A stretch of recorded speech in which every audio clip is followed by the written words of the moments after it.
going on? It's SG. This is Kanu. Back at it with Seven Chambers Podcast. Mm-hmm. You know, your one-stop shop for some stuff anime and some stuff music. That's right. But yeah, I guess we want to start this off with, a little bit of a One Piece appreciation like we usually do. Oh, yeah. Basically, we're going to start off with our top story arcs in the series so far. Yes. We're doing it from anything between any major arc from East Blue to Wano, which is the current arc right now. Right. So, start this off. We could save one of the ones that we agreed upon for last, but one that I will start off with right now is one in the post-time skip, and that's Whole Cake. Yes. Whole Cake is great. Definitely. Just, again, that was pretty much like Year of Sanji, like most people said.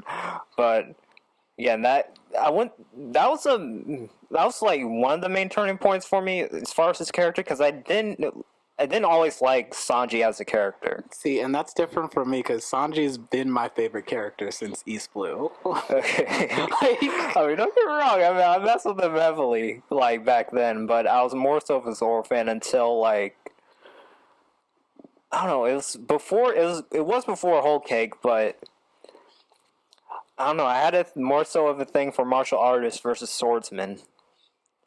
And you leaned more towards swordsman, and then now it's just like you're leaning a little bit more towards the martial artists right now. Anyways, but that was one thing that did me in. The other thing was pretty much the story focus on Sanji as far as his background, because we never did get that. The most that we got was some mention of him. I think it was back in Jaya, right, when they came across I think it was like the Mont Blanc and Nolan book. I forgot what it was called, but Sanji recognized it because it was well known in the North Blue, which is where he was originally from. He wasn't from the East Blue. Yeah, and they never really mentioned anything about it. They kind of offhandedly like, "Oh, you never talk about that." And he was like, "Yeah, I'm from the North." It's just, but yeah, you write it off as that, but you never know. But we didn't know like what happened in the North until Whole Cake. Yeah, until Whole Cake, man, and it all comes to head. Yeah, he went through some stuff like. Yeah, Sanji's backstory is. Do you want to give a laydown of his backstory, dude? Yeah, I'll say basically what pretty much he comes from I want to say scientific, like, military type mobile kingdom called Germa 66. Yeah, and they're just like a super force in the North Blue. They are. Basically, what went down as far as like the king, who is Sanji's dad, Vince Smoke Judge, and basically what was going down. He was giving birth to quadruplets, because at that point Reiju, who was the older sister, she was already born. Basically, he was planning on doing some experiments to genetically modify his 4 kids. Yeah, human experimentation. Yeah, and basically the mother, Sora, wasn't about that at all. And so she took this one drug that tried to negate it. But it only happened for one. The other 3, they all came out genetically modified, but also tuned out of all emotions, pretty much. And that is so interesting to witness during, like, Whole Cake, just their reaction to things, because they're like, I don't give a fuck. It's really... Wow. Yeah, that was the one thing that was, like, that was kind of just did me in during... I think it was, like, as the operation was beginning, that, like, and, like, Big Mom Pirates caught them, and... Yeah, it's clear that they're about to be betrayed, and they're about to be killed or something, and they're just like, oh, all right, well, I guess this is happening. Yeah, they're nonchalant about it. But then Smoke is crying like a bitch. He's like, yo, I fucked up because like what the fuck. Yeah. But yeah, anywho, those three, they're void of all emotions, but they're genetically like super powerful. The only standout was Sanji, who, yeah, he was just a plain human. Yeah, just a regular old human.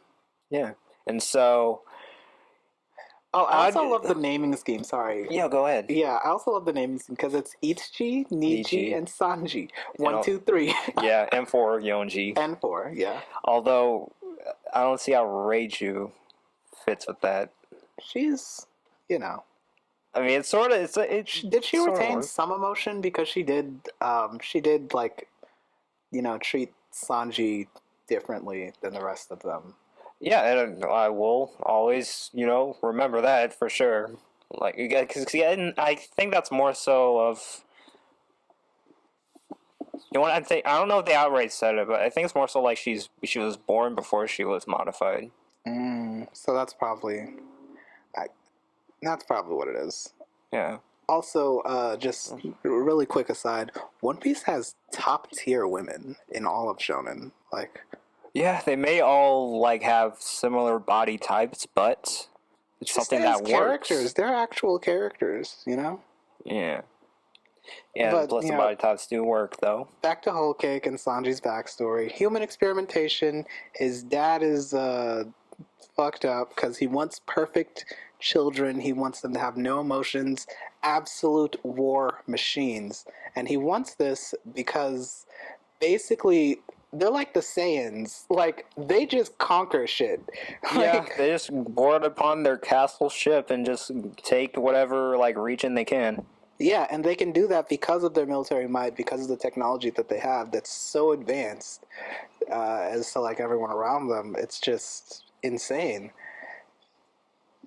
And just... Yeah, and the thing is, they still put Sanji through that training the same as the other ones, and it was clearly obvious that he wasn't getting... Yeah, Sanji couldn't keep up with his brothers, and they all picked on him and made fun of him. Not exactly torture, at least until he got into the, cage or a prison? It was a jail cell. A jail cell. They put him in a jail cell because he couldn't keep up, basically. Yeah, and they pretty much kept him down there for, the longest, until I think they're taking over another region, and that's when Reiju broke him out. And that's when he got on this one cooking ship, and later on he met, Red Zeph and his whole crew. Yeah, and he actually loved cooking before because his mom, he would make stuff. Yeah. And his mom would be like, "Oh, it tastes good," Although it was disgusting. Yeah. But it's cute because it's your kid, and you're just like, "Oh, I love it. You made it for me, and I'm gonna support you in this endeavor." And the dad's just like, "Get that shit out my face! What the fuck are you doing? Get strong!" Yeah, man. Just man, yeah. Seriously, the only two family members that were more so supporting him was Sora and Reiju. Yeah, basically. So Sanji's backstory is a huge part of why Whole Cake, the whole Whole Cake Island arc is just amazing. Yeah, but another part of it that pretty much sealed the deal for me was Mr. Slam Jam himself, Katakuri. Yes. That's not my original man guy. Yeah, that's not my original name for him. Shout out King of Lightning. But yeah, Katakuri, man, just I think one of One Piece's best villains. Yeah, I don't know, I think I don't know I don't think and none of the other children or anything like that. Maybe an Oven, because he had some pretty he had some good parts in as far as some of the fights he was in, but just his whole pretty much his interaction with this fight with Luffy. Yes, and how he's a man of honor. Pretty much, he's a man of honor. he doesn't take like any like pity shots, no like free like no free stabs or anything like that. Yeah, he's not win by any means. He's like I'm gonna win because I'm like how are we talking about Lewis, or is just like I want to compete with this, and like I want to bring all I have to the table, and I want you to bring all you have to the table. Fight it out and see who wins. Yeah, that's the kind of person Katakuri is. Yeah, I would say that. Yeah, and also he basically has this one like. Basically, his family members see him as this like perfect being. Yeah, because he's never lost. Yeah, he's never lost. Luffy. But and yeah, that win is debatable. it is. It definitely is, honestly. But I would say that I don't know if it was up to him, he wouldn't want to be like that. He wouldn't want to be like anything like perfect or anything like that. He just wants to sit at home and eat like sweets. Yeah, he does love his donuts. Loves his donuts. A little bit too much, but you know. And his backstory is that all his siblings would make fun of him because his mouth looked weird. It's pretty stupid. Very stupid. Also, can we just a quick aside? Big Mom is popping them children out like fucking Tic Tacs. Like it's just like pop, pop. Because she has like how many fucking kids? Damn near 100. Like, at least I know it's around like 90. Like, yo, that's wild. How do you have so many kids? How old are you? Who's still fucking you? Still, she had you know they're like different species, man. I mean, yeah, because her whole thing was she wanted like every species or something to be able to like congregate on her like little thing because she wants a family. Yeah, except for giants. The giants don't fuck with her. We can get into that later. Her backstory is wild. Yeah. But all of these things happen during Whole Cake, and it's so cool. Whole Cake has like a lot of interesting characters and the backstories, and you know, One Piece is a masterpiece. Yeah. I would say, I mean, I have my gripes with it, but I mean, seriously, it's up there. Damn. Yeah, definitely. Definitely the main manga I'm looking at right now, but yeah, I think that's it for that arc. Yeah? I want to say for right now, anyways. But okay. Well, then I guess we can go into one of mine. Mm-hmm. And, yes, mine, the one that I want to bring up is Impel Down. Mm. Some see it as an introductory arc for Marineford, but we're not going to talk about Marineford here. Impel Down in itself just, to me, is great. It's like Luffy just doing everything he can to get down there and save Ace. And in one of the highest security, most dangerous places in the world, it's just crazy. Yeah, and and people just tag along with them. Yeah, and past villains just tag along with them. It endears you to some of the past villains. Yeah. Crocodile and Mr. One. Yeah. Buggy, for some reason he's there. Buggy! Oh, this was the beginning of Buggy just being fucking great. Yeah. He's a huge fraud, but he it's funny because like he doesn't try. Like he just says things, and then people are like, "Oh shit, you did that!" And he's like, "Yeah, I did do that." Yeah. It's just like that just like you were on Roger's crew. Yeah, I was. What the fuck? He was, but like, come on, he wasn't like big. He wasn't time. he wasn't big doing anything really, but he was there. Yeah, but yeah, I mean, I love Buggy. Just saying that right now. I do love Buggy, but Buggy is hilarious. He's great. Just an opportunist if I've ever known one. Yeah, because if he didn't have the quick I guess mindset to come up with these damn lies, then yeah. He would not be up to where he sort of is now. He's a Shichibukai now, right? But they abolished him. They did. Yeah, that's for later on. I don't, that's for Wano talk. Yeah, but yeah, no. So all the different things that happen in Impel Down, Luffy breaks in. Mm-hmm. He's making his way down. There's these crazy creatures that only exist there because of the experiments and stuff that are happening. Every floor is just wild. Yeah, in terms of torture wise, like the freaking prickly ass like trees and shit. They have a lava floor. Yeah, and above that is like just straight like desert heat. Yeah, and then there's also there was a blizzard one too. Yeah, there was. Everything, all the stuff that he goes through to get down, and then he has to go right back up.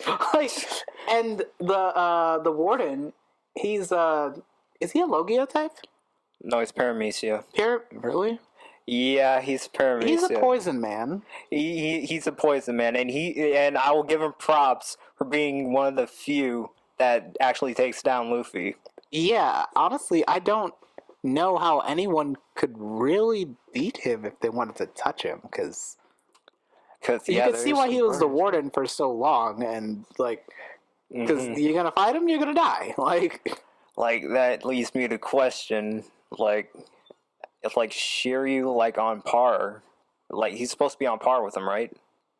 Yeah, but I don't know. And also, we also get learn a little bit about the rebels from the big face guy. What was his name? Oh, Ivankov. Yes, Ivankov. I love all of them. They're gay, but they're not gay. They're cross-dressers. I don't know what they call them. The Okama. Yeah, the Okama. I like all of them. They're all cool people. Yeah, they are. They're all cool people. Yeah. So we meet them down there. Luffy has his little. It really shows you. He kind of goes through a test of will, sort of, when he gets poisoned, and he has to fight back his way to being alive. And Ivankov can only do so much. Luffy actually has to have the will to want to live and want to continue doing things. Yeah. Even though he was beat the fuck down and poisoned. Mm-hmm. And just all the things that happen in that arc is just so great. So great. So many moments. So many cool, funny things that happen too. It's just nice. Yeah. Blackbeard even has a little standoff with Luffy. Yeah, actually. Oh my gosh. And Blackbeard's so fucking I don't know. He's so well, you better get going. You better get going. I mean, we could do this, but don't you have stuff to do? Man, I love Blackbeard. Bro, he's so fucking cocky. Yeah. And at that point, he can be cocky, but I feel like Luffy could have gave him a good Well, Luffy doesn't have haki at that point. No, he doesn't. So he probably wouldn't be too good of a fight, but it still would have been interesting. No, you definitely take some hits though. That's the one detriment to the dark fruit. Yeah, you can take in stuff objects light, space probably, but you can also take in pain. I need so much more of an explanation on the properties of that one, and also how he's able to wield two. But that's at the end of Marineford. Yeah, great arc. Mm-hmm. Great arc. Oh, do you want to get into your next one? Yeah, definitely. Second one, not in no Pacific order. Definitely Thriller Bark. Thriller Bark, dude. Yeah, this one doesn't get talked about as much, but comedic wise, they were on 10 with this one, in my opinion. Yes, definitely. Definitely the funniest arc. So many moments were just great. Yeah, just from the interactions with the shadow zombies. Yeah. Like we mentioned before, again, Luffy going up to that one and just showing him back in the graveyard. Dude. And just, yeah. everything in the arc was great. They basically go to like an amusement park. I mean, it's not an amusement park, but yeah, have you ever been to like a haunted house? Yeah. Like that island is basically like a big like cartoony haunted house, and like they just go in and like fight these zombies. And it's great. Yeah, it is, man. That and just also like and also the end part too. Oh, and we get a new crew member. Yeah, so yeah, we do, and his backstory probably the one that I probably shed the most tears for. yes, definitely.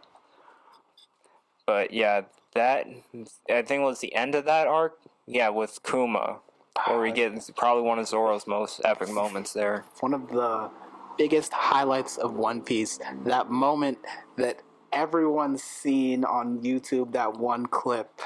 Kuma pushing all of the pain out of Luffy because they've had this huge fighting these fucking giants and zombies and the fucking Shichibukai guy and just, all of just...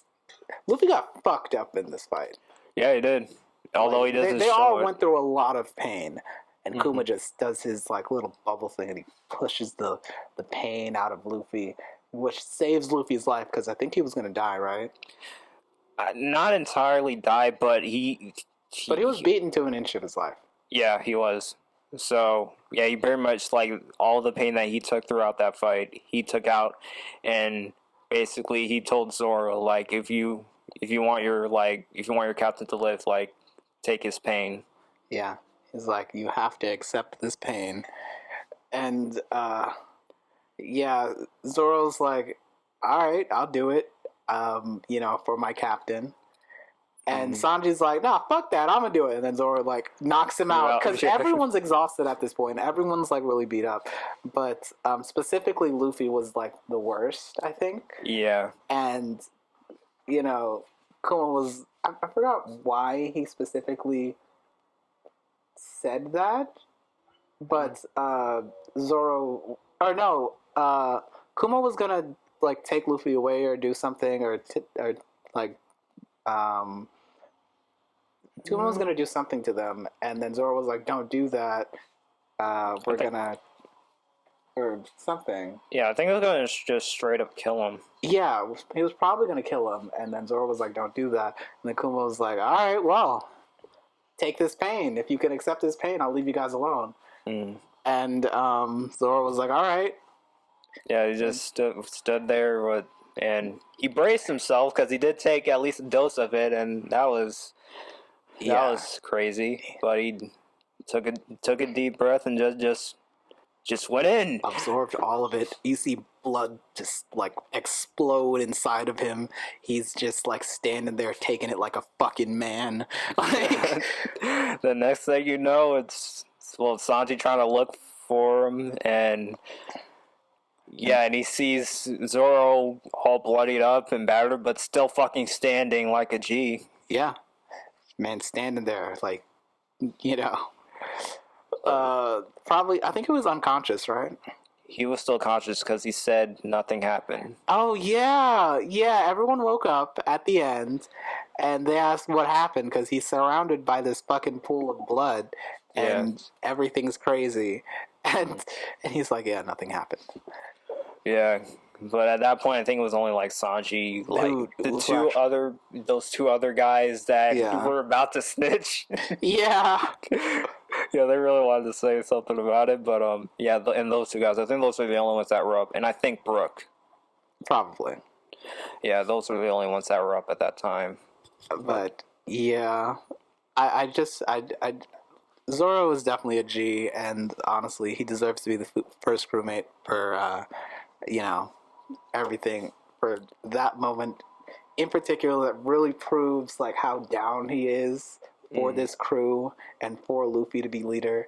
I think that was the moment that really solidified everything. Even though we knew he was solid before, but this was like, all right, you're really willing to die. Like, okay. Yeah, you're all in. I just want to say Sanji was also willing to do that too, but whatever.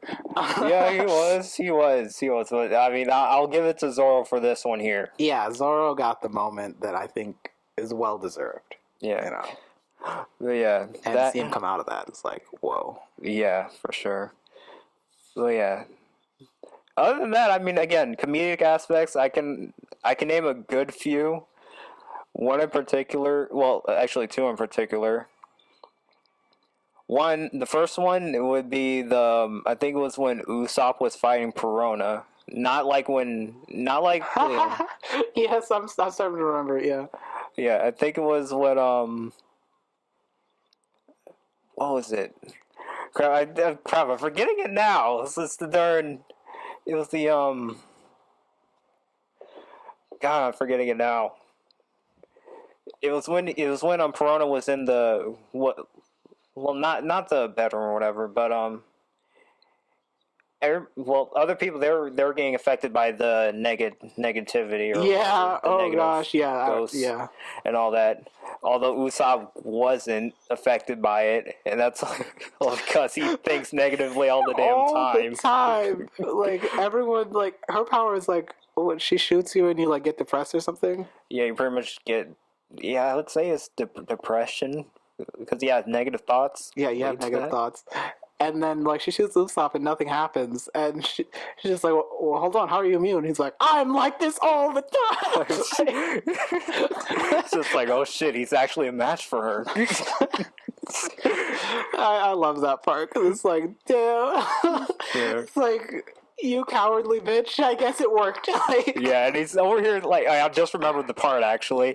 It's the part when he was snickering, like laughing, and you can see him fade back slowly, and then the animals notice ask him why he's fading back. He was just like, "No, he's running away," and it was just like, "Oh shit." But yeah, no, that one there is one comedic moment that I remember like vividly. That and the Absalom and Sanji fight, because you remember the whole reason why Sanji was fighting Absalom. I don't. Well, one because Absalom was trying to get Nami for marriage, but no. Oh yes. Okay. No, it's coming back to me. Yeah. That's one reason. The other reason was because he had the clear fruit. And the main reason he wanted that, yeah, you already know. Sanji's he plays like he ain't about that perf life, but he is. Yeah, he definitely is. But yeah, he pretty much he got infuriated with that, like fully like Diablo, Janbei, Super Saiyan up, and all that. Just gave the beat down on Absalom. Little did he know he was gonna get some help from his family as far as like invisibility cloaks. Which definitely gets put to use in Wano. Yeah, it's kind of ironic. But yeah, I would say those are the two comedic points that I remember the most. As far as like the villains, I mean, yeah. I don't feel like Thriller Bark was main. It wasn't like really about the villains. I think this was just like a nice like just stop. Like it was, Yeah. I mean, obviously, what's his name? Moro. Gecko Moria. Yeah, Gecko Moria. Yeah, he. I said Moro because I was reading Super recently, but okay. yeah, Gecko Moria, main villain of this arc, big vampire guy, steals shadows. Yeah, shadow fruit. Honestly, probably I think he's the weakest of the Shichibukai at that point. Yeah, I would say so. Like everyone can probably like. Does he even know hockey? I don't know if he knows hockey. I don't even know how he. I mean, I guess he has a powerful like fruit.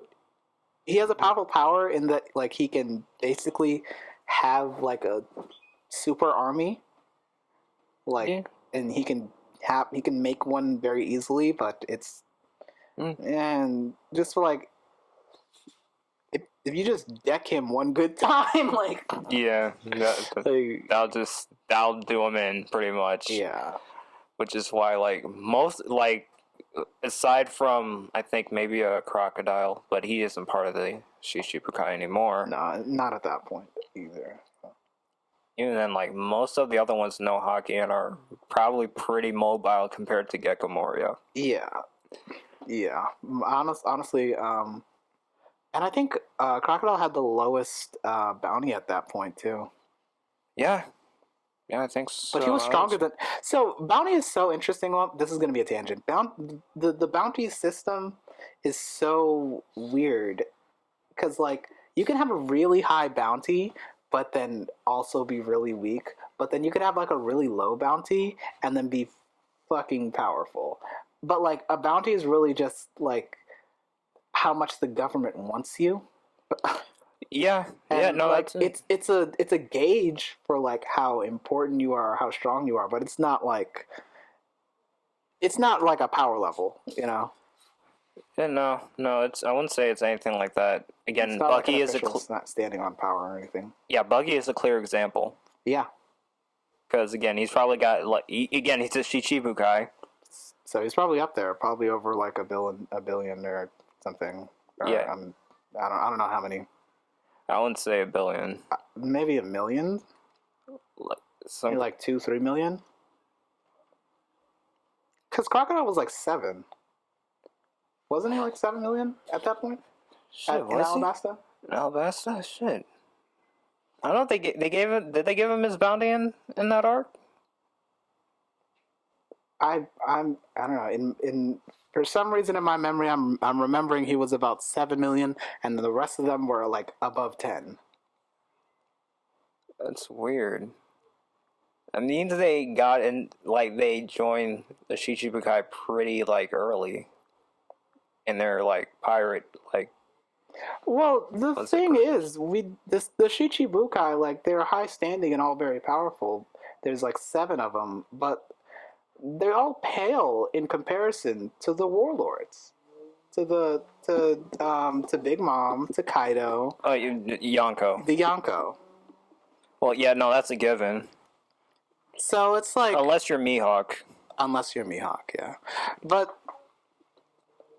they all, yeah, unless you're Mihawk. But basically, the Shichibukai just exists so that the world government has a force that they feel like is, you know, can take on the Yonko, or at least put up a good fight with them. They need like something that can like balance out the powers. Yeah, that was the main reason for them forming that. Although there are some people in like the Marines who did not take heed to that, like wasn't really for that. Well, yeah, because you're basically just like let's enlist the mafia with the military. Yeah, no. Yeah. It's like that's a terrible idea. So we can fight another country. Like come on, yo. Like it's supposed to be a just system. But there's so much corruption. Yeah, this definitely is, man. Just I mean, you can start from the head, which is not like government wise, but I'm talking about just Marine wise, just Akainu. And he's his own brand of like, just I want to say he is all again. His thing is absolute justice. Mm-hmm. That's literally what's on his jacket. But he pretty much that means justice by any means, which it could. His moral system is fucked up. Yeah, pretty much. If I stole candy, he'd probably want to kill me. I mean, if you're labeled as a pirate, he might. I mean, that's the thing. If like death to like all pirates, like even if like there's some collateral damage, like he'll still like take him out along with the pirates. Yeah. It's what's interesting is I feel like we need to see a little bit more of him. Yeah, we haven't seen him like really at all in post. Yeah, no. Or at least him doing stuff. We did see him. We got a flashback of him versus Aokiji for Punk Hazard. But we didn't even see that fight. No, we didn't. That was off screen. Yeah, that was off screen. Yeah. But that's one of my main gripes. Fucking off screen. But because we know it was epic. Yeah, literally, like the state of Punk Hazard as it was is forever changed. Yeah, like one side is a magma like land, and then the other side is like a ice land. Yeah. Half hot, half cold. It's like Todoroki the Island. Yeah. But yeah, I think but even though we're getting a bit off, we did go tangent. off on a bit of it, but One Piece has so much content to talk about. Yeah, we might derail a bit, but anywho, Thriller Bark definitely is. I think it's definitely a good arc. I think it's overlooked. Definitely. So, okay, I would say, what's your second?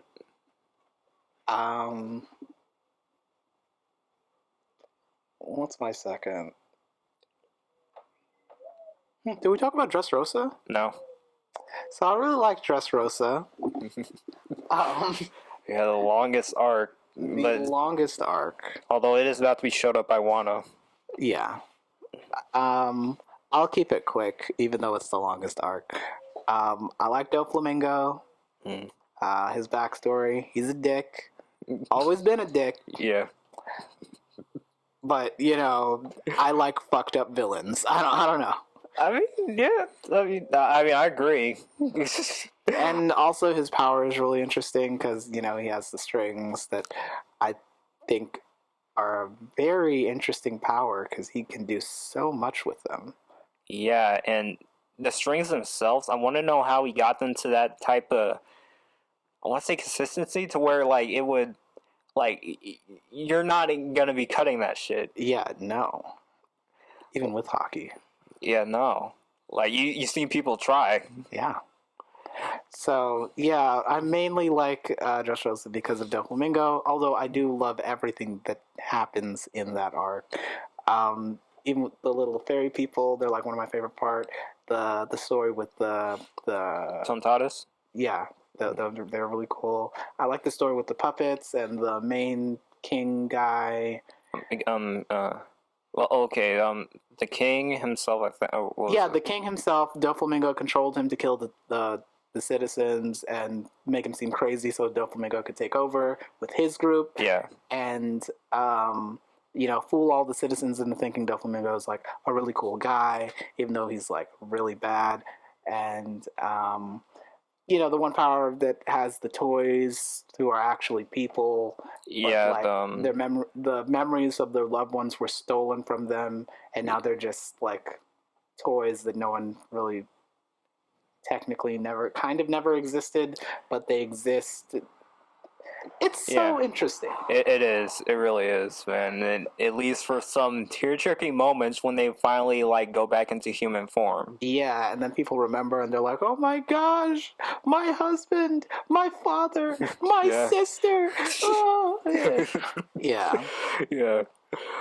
But Jesus, that man. Even though it was a stretch, you even get introduced to again quite a few characters that you didn't even know were gonna get as much written about them. Again, one that comes to mind immediately is Senior Pink. Oh yeah. See, and so there's this YouTuber. His name is Nate, best guy ever. Okay. Yeah, he made this video. A One Piece video, and he told the story of Senior Pink, and that really made me want to watch or read One Piece too. He talked about a lot of things in that video. He also talked about Katakuri. The main video was about Katakuri, but in a tangent that he went off on was how Oda can craft these stories about people that you wouldn't really give a fuck about, his background, characters, whatever. This guy, Senior Pink, went through some traumatic shit, and he's just like the most goofy looking guy, but he's the most manliest dude. Yeah, hard boiled. And and he fights with honor as well, because when he was fighting Frankie, it was just like mano a mano. Let's just see who can punch each other out the best. Yeah, and it was just, Oda really knows what he's doing. Yeah, he does, man. So, yeah, that's just my short little... Do you have any notes on Dressrosa you want to say? I think that was the first time we got introduced to Gear 4th. Yeah, it was. Yeah, that moment was great. Yeah, even though you think it's a climax once he turns into that form, but no. Yeah, no, it goes on a little bit longer, but that's all right. Yeah, they're really building up. And Usopp had his moment where he unlocked his observation haki, and he made this one shot. Oh my gosh, from like all the way across the island, or was he like halfway across? It was some stupid, ridiculous like distance. Yeah, it's like just pretty much what he God, I don't know how long it was, but it basically like what is it? What was the rock guy? I done forgot the rock guy. I forgot his name, man. Pika. You think I would remember that? No, I know it's a simple name, but I'm not. I think he was controlling the castle at that point, but yeah, he probably morphed the island a bit, but that's still. But amazing shot. Usopp's always been an amazing shot. I think he deserves a little bit more than just being a little coward all the time, because he can do things like that. I think if you expanded on that and made him like Usopp, I feel like he has the potential to be like an actual like good fighter. Like he has skills. He has durability. He definitely has durability, and he has like quick wit as well. Yeah. So I feel like he should be doing more. But damn it, he's still a little bitch. He is. He's a coward. And they're probably going to play that for like the longest. All up until the end. Whatever. I still see the potential. Hopefully he'll have some great moments moving forward and ahead. But, whatever. Yeah. Yeah, I mean, it was good for... it was definitely one of his best moments. Definitely. Yeah. Okay. Speaking of... yeah. So now we can move on to the arc that we both agree on is one of One Piece's best arcs. Yeah, technically I think it's a saga, but... Yeah, because it's kind of like two together. Yeah, War 7, Enies Lobby. Yes. Yes, because Jesus Christ, that... got so much stuff happening there, man. Just, like, basically one of the main ones, freaking, Luffy and Usopp, their fight. Yeah. Basically, what was going on around that was basically the Going Merry. Pretty much, like, basically the Going Merry they couldn't take out to sea anymore because, it's tattered, all beat up. And, they just keep doing, like, these quick, simple repairs, but it's not good enough. It really is. Not good enough for what they're doing moving forward. So they need, what do they call it? What do they call it? They need a shipbuilder guy. Shipwright. A shipwright. They need a shipwright. So they go to this place that builds the best ships, and they meet one of the best shipbuilders, shipwrights, Frankie. The whole introduction to Frankie and his like group and all like that whole story is great too. Yeah, Jesus, it's so funny. Yeah, I didn't really expect him to be a that much of a like relevant character in the arc. No, when he like first he's alluded to in the beginning, like, oh, he's the head of this group. Oh yeah, he's gonna kick your ass. But like they realized the shit he did when Luffy was fighting with the other shipwrights. Yeah, especially the Kuda vent. Yes, the Kuda. Oh my god, because like, you realize he's a bit of a threat. Yeah, that was so cool too, because like I was like, oh wow, Luffy's just gonna come and like knock this guy out, but then he's like actually like putting up a fight, and it's like, oh, all right, I see you, I see you. Yeah, it's just like, all right, but yeah, that aspect, of course, and then also as far as like with the story, again, he does have connections with the mayor, or is he the top shipwright? Forgot Iceberg. Yeah, he is both. He's the mayor and the top shipwright. Yeah, basically they pretty much grew up together with the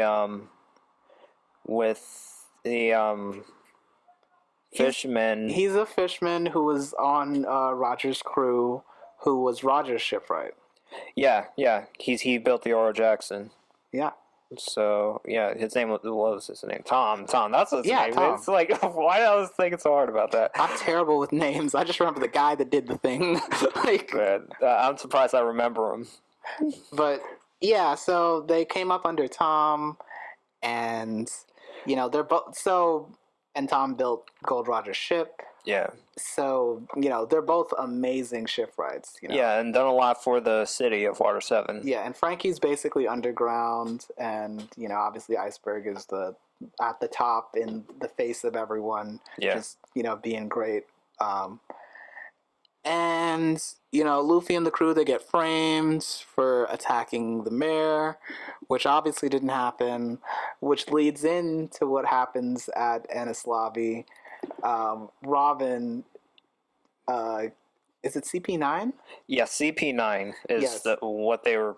Well, that's the previous group, because they were the ones who planned the sort of assassination on Iceberg. They really wanted to get the blueprints to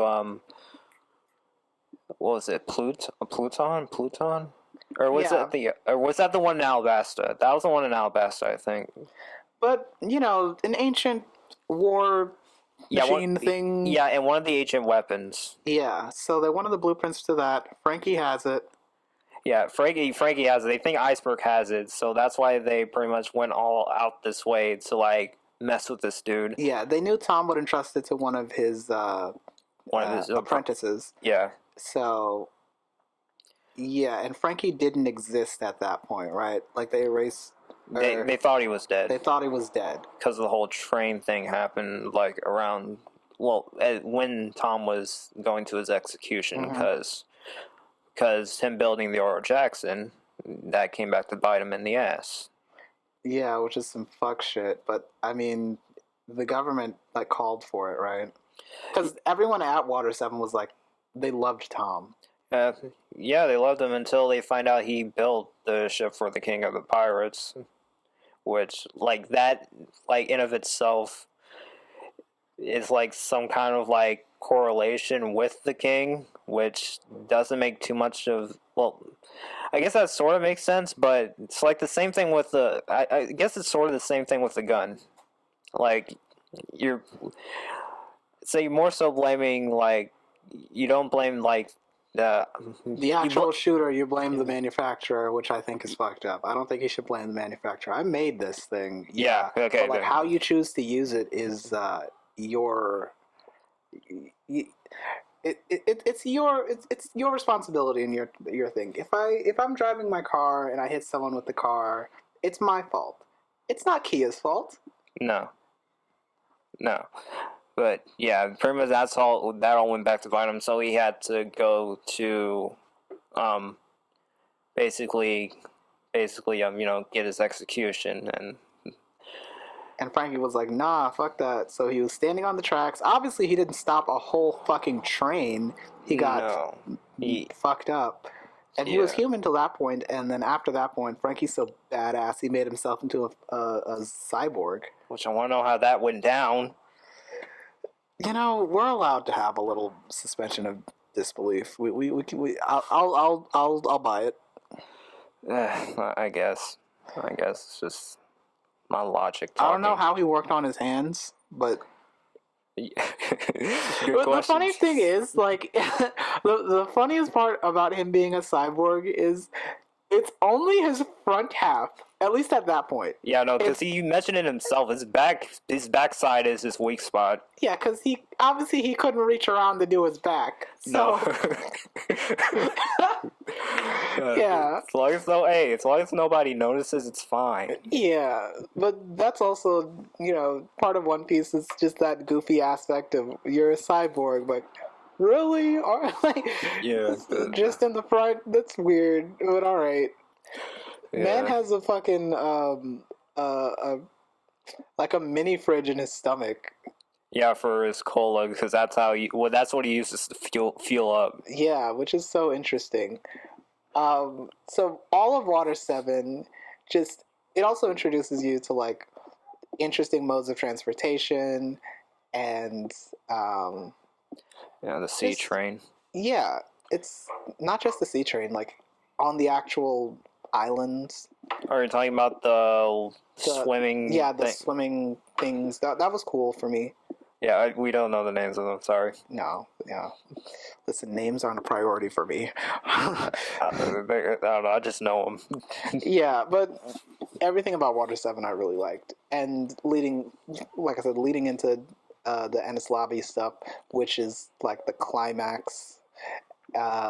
Luffy, we just talked about him introducing Gear 4. This is when he introduces Gear 2 and 3? Yeah, and 3, but that happened in like the main fight with Rob Lucci. Yeah, but we didn't even know that Luffy was gonna get anything like that. He really deserved a power up at this point, but we didn't know he was gonna get that kind of power up.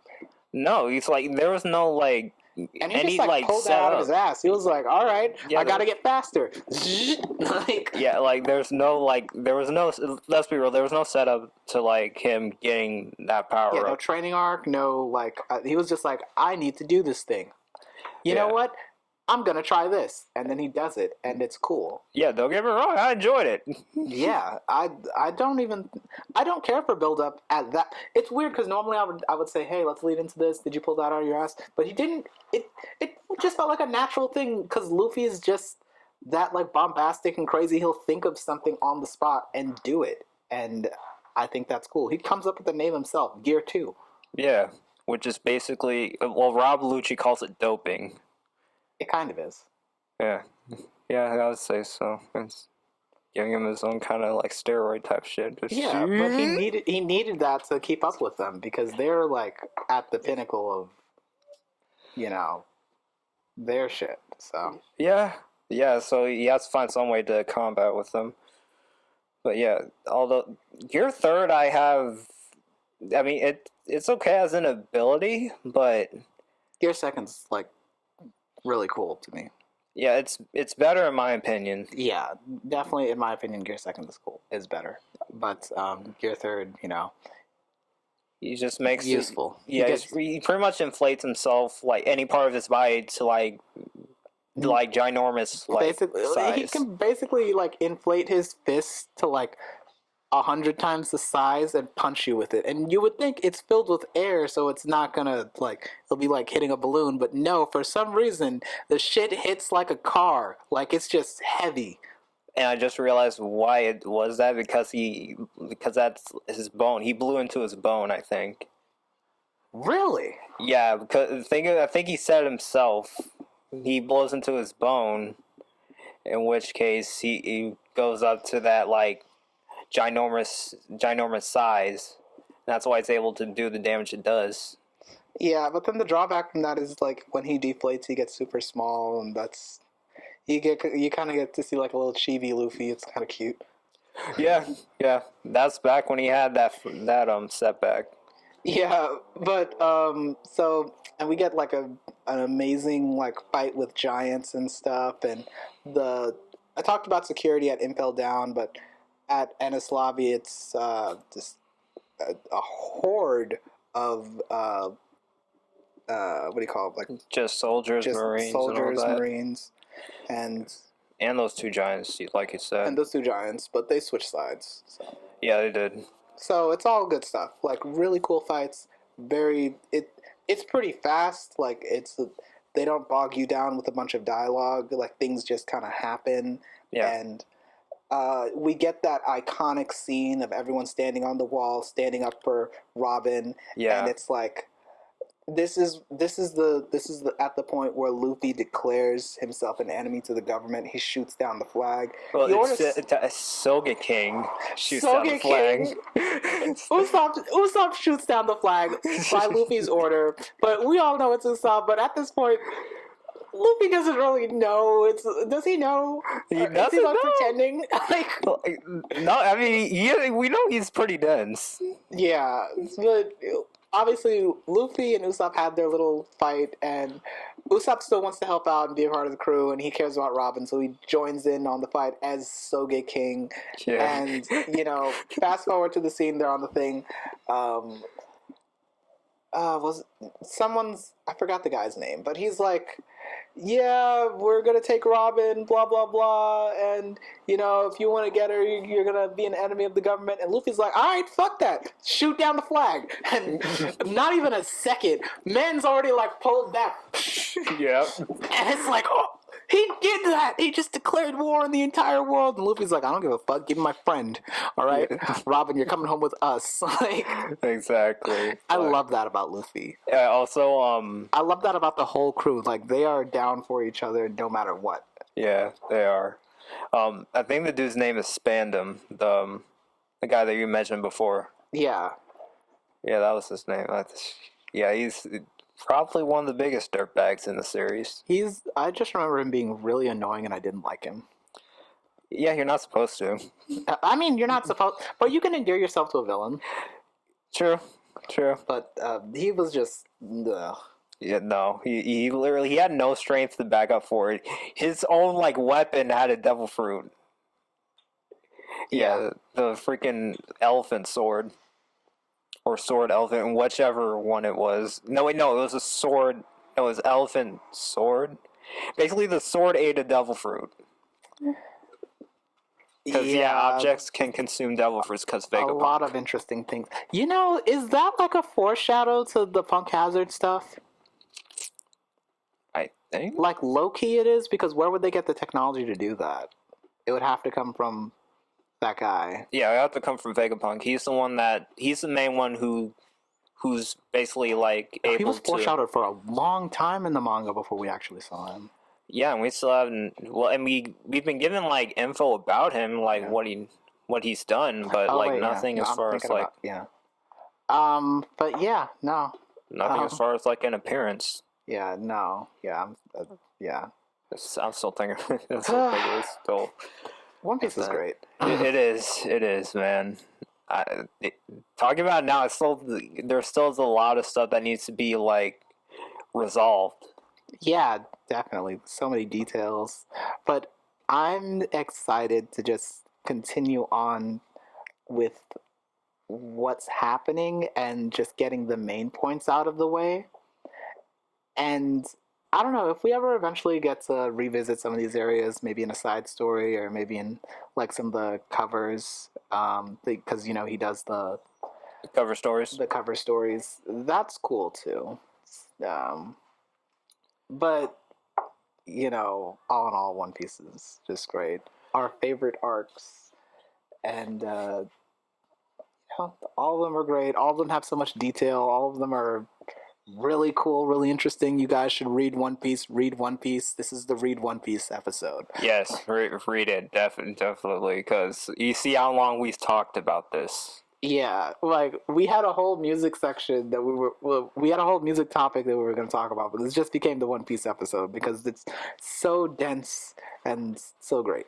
Yeah, our next topic will be dense too. It'll probably take up the whole episode too. So yeah. So again,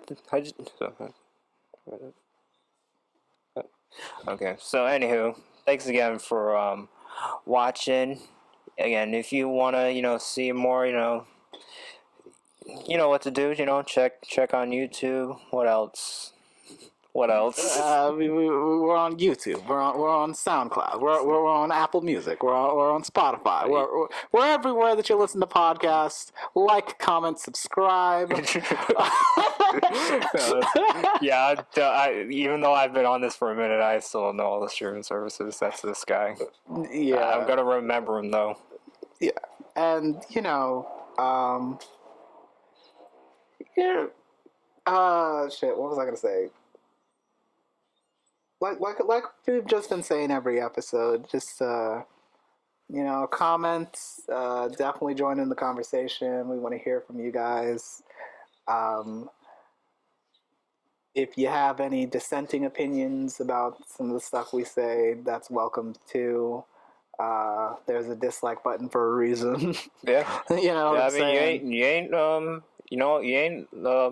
obligated to like us, but it would be nice if you did. Exactly. And maybe share with your friends, because we're cool peoples. You're cool peoples. Yeah.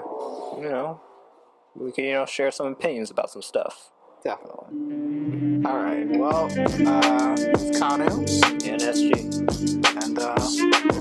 next week. Later.